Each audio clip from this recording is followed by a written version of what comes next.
Remember Honolulu? As if any of us from the 81st Wildcats could forget it. Seems a lot longer than it really is since the days we played around here. Those 4 days at Waikiki, those Wahinis, if you got lucky. Of course, there were guys who'd rather go swimming. That's us. July 1944. Sleeping in the hot sun after all those rugged months of jungle training. Fat, sassy, and shaved. We thought then we knew all the answers. This came under the heading of morale building.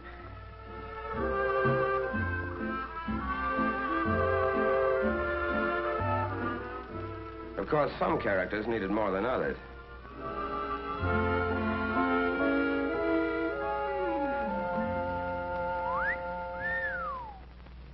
But while we were taking it easy, headquarters was doing its job. General Richardson, commanding general, Pacific Ocean area, and his staff were cooking up a different kind of party for us. It began the day we started on the boat ride, wondering where the hell we were going and how we were going to do when we got there. 2 solid years of training in back of you, but training and climbing through the ropes on fight night are 2 different things. There were more than a couple of guys climbing that gangplank who were giving that subject their private attention. And we shoved off on our little excursion of about 6,000 miles over water.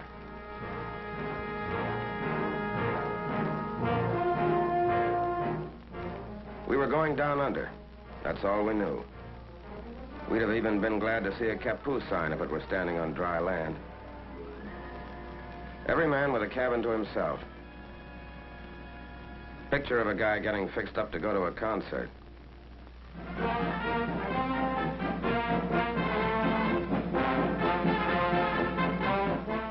But it never made you stop wondering where you were going.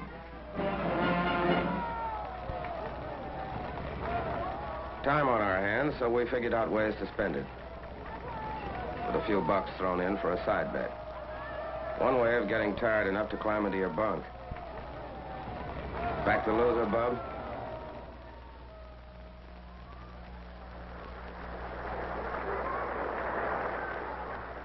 On number 3 hatch portside, the admirers of Lower Basin Street chamber music got it their way. Remember Curly Miller? The boy could really go to town.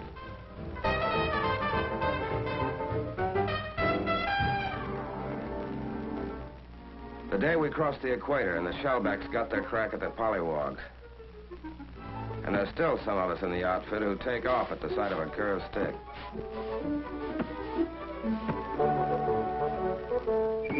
No, brother, that is not beer. Clipped, goosed, slugged, and half drowned, but no beefs. The collar merchants fitted the general for size.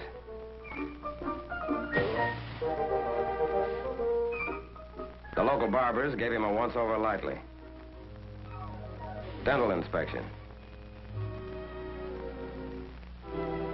A rub-down at the club. The treatment's finished and the general's a shellback. When you look back now, you can remember a lot of laughs on that boat ride, but mostly it was just plowing along through that ocean, under that sky tent, and waiting, and watching for Jap subs or carrier planes.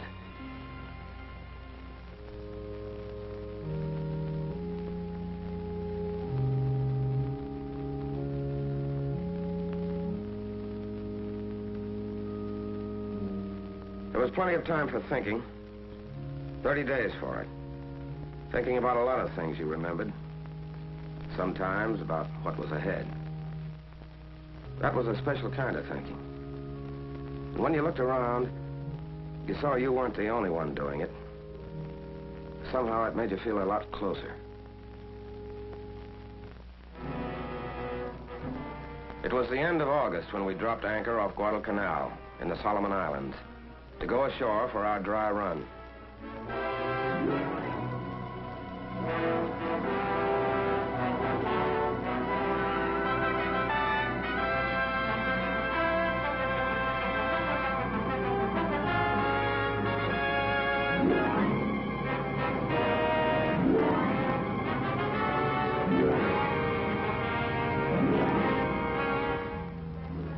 Jap Kapu signs on the beach.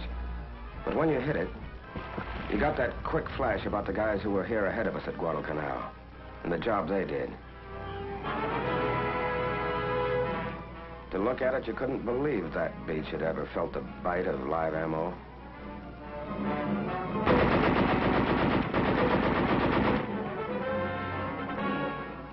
They said we did okay on the canal dry run. When we left the Solomons, we still didn't know where our next stop was, but it was getting closer.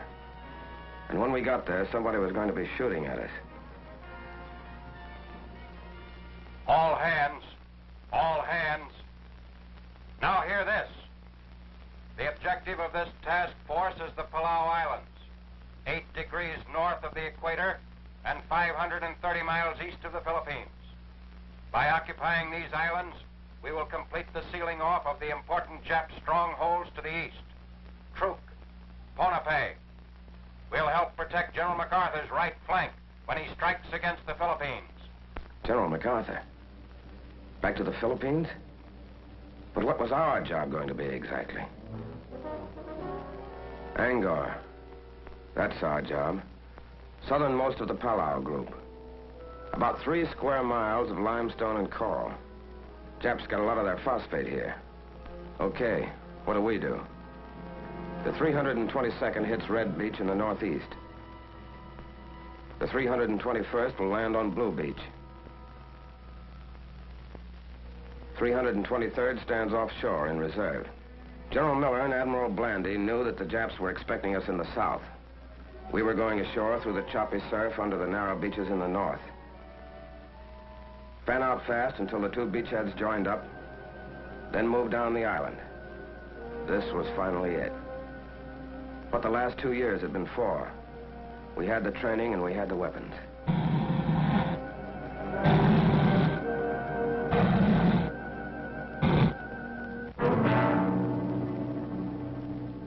There was Angaur. On it, holed up in caves and pillboxes, was a tough Jap regiment with plenty of experience in China back of them. This was our first time. How were we going to do? Remember the morning of September 17th? The carriers opened the show.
Okay, first wave shove off.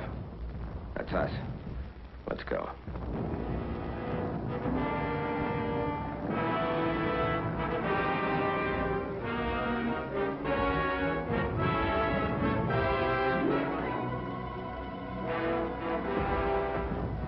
Scared? Who wasn't? At least the waiting's over.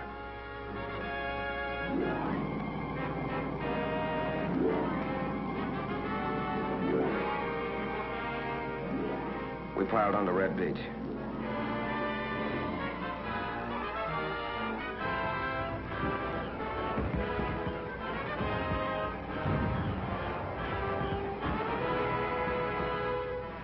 Grab it, brother. You'll need it.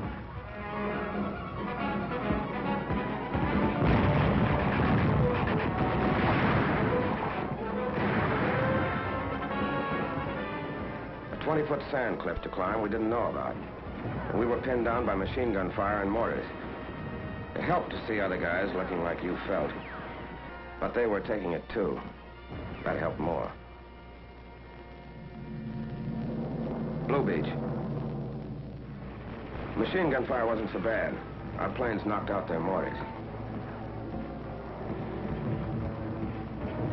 But still no place to get caught with your pants down.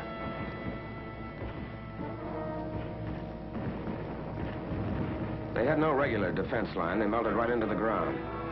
We had to blast or burn every damn last one of them out.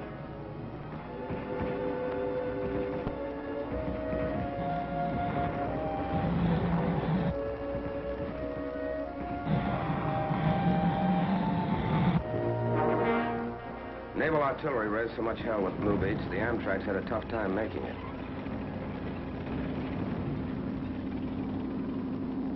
Back at Red Beach, things had got better. We were able to move in off the beach, which was also nicely torn up.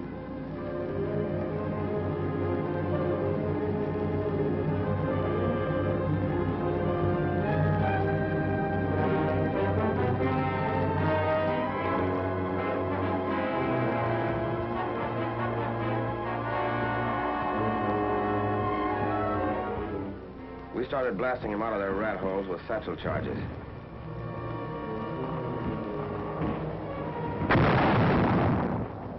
By H+1 hour, we had a combat intelligence center operating.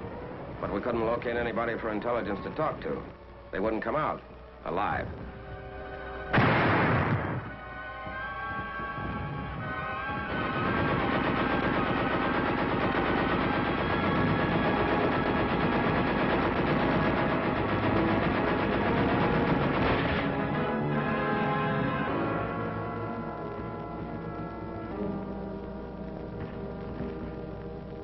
Medics brought casualties down to the beach while we went on burning and blasting, extending the beachhead.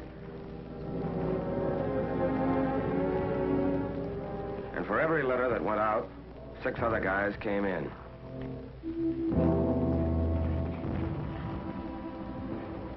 As soon as we had a good toehold, landing craft started delivering in back of us, building up an ammo dump. The Japs were still on high ground to the northwest, with mortars. They hit the dump.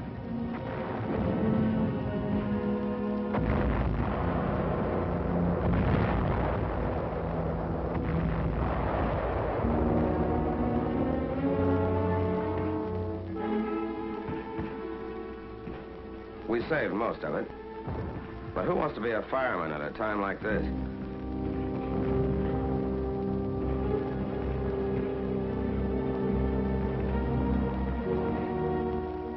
General Miller came ashore the next morning to get a first-hand look at the scoreboard. It was no setup. Inland, the Japs were acting tough. We'd had snipers and mortars on us all that first night. Plus, they're trying to infiltrate through the lines for some quiet knife work. That second morning, we were behind schedule. Red and blue beachheads still weren't joined up. But we kept slugging until we did join up.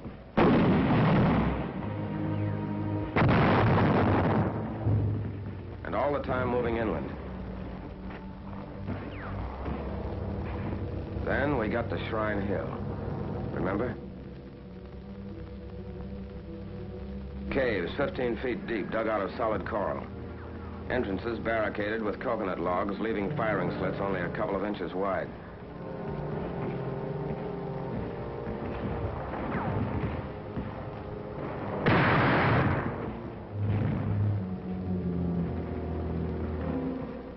They were tough monkeys.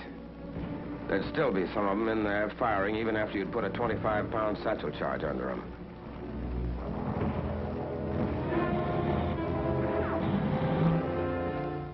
Tough, all right. But they could be had. So we took Shrine Hill. One place where they wouldn't pray to their ancestors anymore. Then we got to Saipan Town. What was left of it.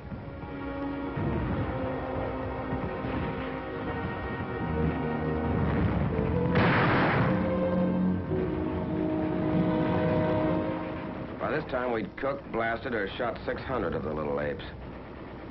And had what we came for, including the phosphate plant.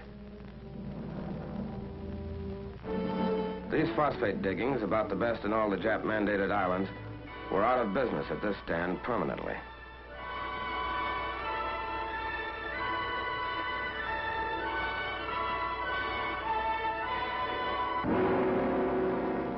We weren't taking chances.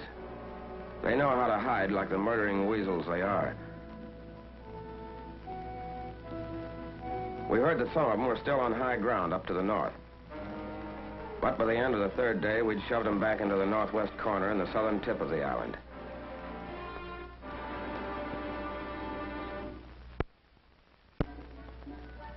The first chance to let down in 3 days. While you clowned around, there were a couple of things rattling around in the back of your head. These guys you'd been with a couple of years, you realized you hadn't really known them until the morning you hit the beach together. You had a different angle on them now, and wondered if they were thinking about that too.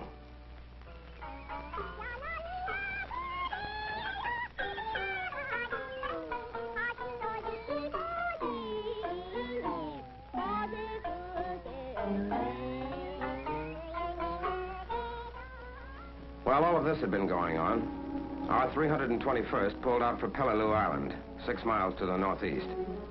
The 1st Marines were finding it heavy going up there. The 321st went up to give them a hand. The rest of us who stayed on Angaur had our own job to finish. The jungle was still lousy with Jap snipers, but we couldn't wait to clean them out to get the airstrip in. With a rifle covering every couple of axes, the aviation engineers started hacking out the strip. The sooner it's in, the sooner we can use it as a base to plaster the rest of the Palaus.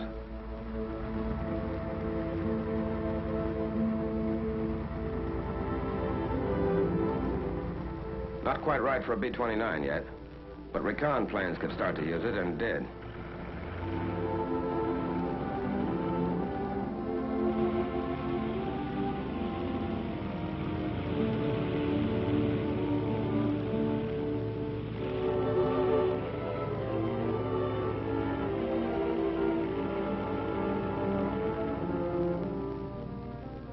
That island way in the background is Palau, where our 321st was battling Japs. Angaur was ours, but not quite. Up in the northwest corner, there's a piece of high ground we were starting to call Suicide Hill. To get to it, we had to move up the narrow gauge leading from the phosphate works into the defile that, for good reason, got the name of Bloody Gulch.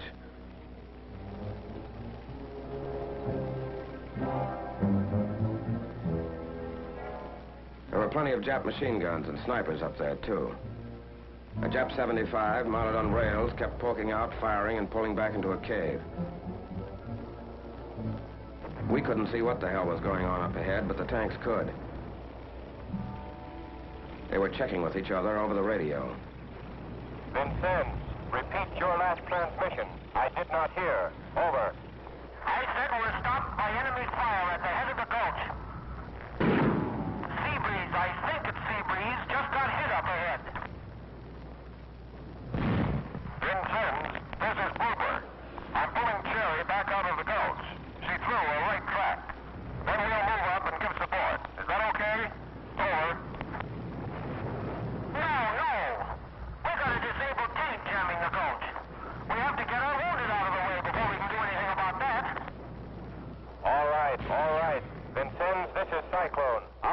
what to do.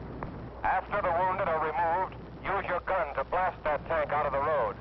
Over. Okay, I'll try that, but it may take a lot of AT. I suggest the infantry blast it out with satchel charges. Can a demolition squad get near enough? What about enemy fire? Over. They can get up there. They can get up there. We're under fire all right, but those river bearers are working right in it.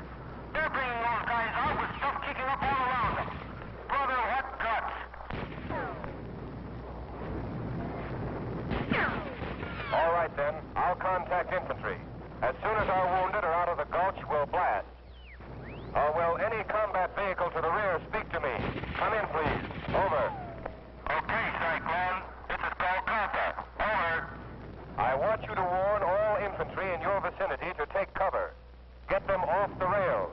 We're going to blast up ahead. Now, to any combat vehicle near there, pull back out of the way. Acknowledge. Acknowledge. I heard you, Cyclone. This is Rose.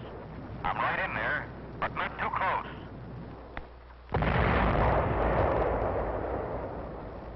Not too close, he says.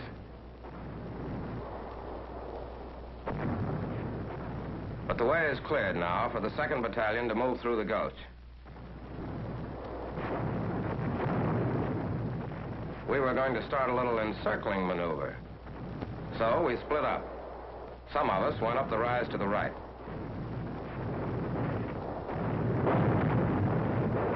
The rest of us went to the left, going in with everything we could carry.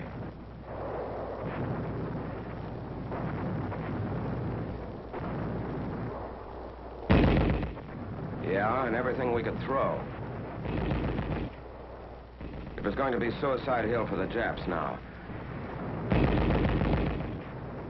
We had them really holed up now. We called back for mortars and 155s.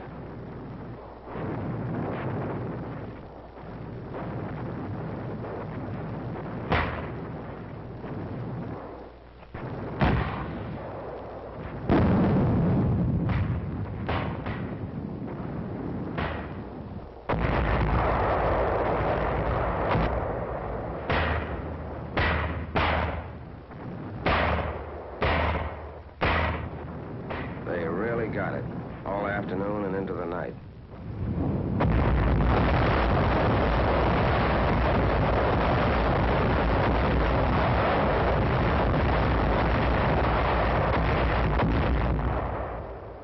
That was the end of all real resistance on Angaur, and the end of our first fight. It had been no cinch. They'd poured everything they'd had on us, from 75s down.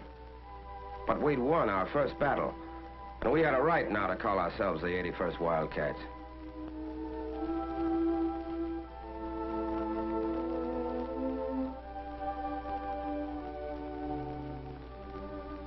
When you watched those guys come out, you realized something you hadn't known.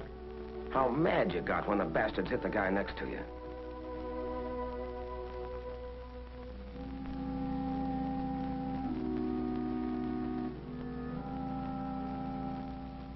Colonel Venable, our regimental commander, was hit by that 75. With the rest of our officers, he'd been right up there with us.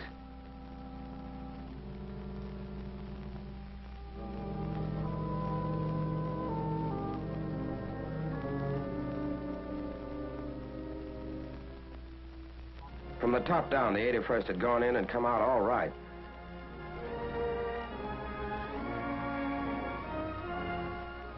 These are the faces of men who fight. These are the tired faces of men who have seen death. These are the faces of men from your own hometown who carried the flag of America a step nearer to Tokyo. Look at these faces. Here's the boy who sold you gasoline on a Sunday afternoon. Here is an American boy. Looks tired, doesn't he? He is. Here's the boy who came calling on Saturday evening and took your daughter to a movie. Here's the boy that everyone predicted would make All-American when he went to the State University. But he didn't go. These men don't like war. But the enemy must be met and destroyed wherever he can be found. They know that. And so do you. Are you doing everything you can to help them? Are you buying war bonds? Bonds that pay for the weapons with which they fight?